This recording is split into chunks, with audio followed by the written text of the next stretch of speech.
Now, your first alert forecast with meteorologist Corey Thompson. Cooler air mass is in place across the area today with temperatures that feel notably cooler at this hour across eastern Iowa, and a slight lesson on thermodynamics here. We are heating up the ground, of course, as the sun rises, and that warm air, after it heats up the ground, it heats up the air. That air starts to rise, and as it does, it cools a little bit, brings that layer of cool air up aloft that is influencing our weather right now.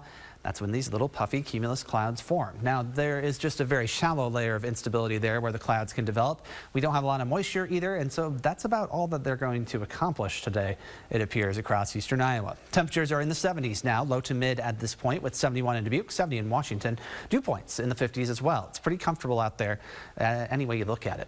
Your first alert, rather, for the next 24 hours, still lighting green here, but we are not too far beyond that 24-hour period where we start to see things change just a bit.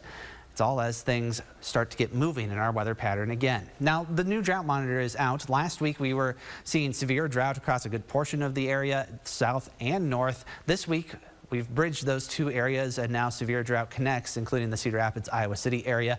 Not much improvement in the north, even though they saw some rainfall toward the south. Some areas were trimmed back just a bit, but the overall picture is that we still need a lot of rain. And like mentioned, not going to happen today, because in addition to the lack of moisture, area of high pressure is generally keeping things quiet around here. It's still just off to our west at this point, and so we're still on the cooler side of it with northwesterly winds. And we'll keep those through the rest of the afternoon into the evening. They'll become fairly light as we go toward tonight.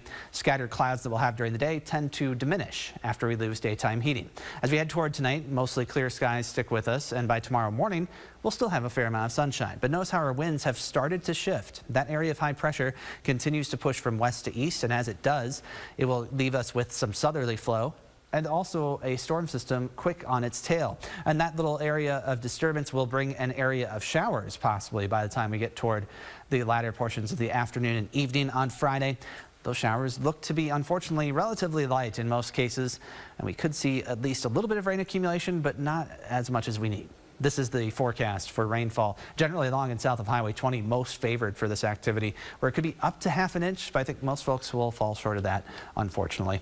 Our forecast for today still has highs reaching the 70s, 78 in Washington, so a little ways to go, with 72 in Charles City, but with the sunshine, we still should be able to do so over the next couple of hours. 9-day forecast keeps things relatively comfortable temperature-wise over the next few days.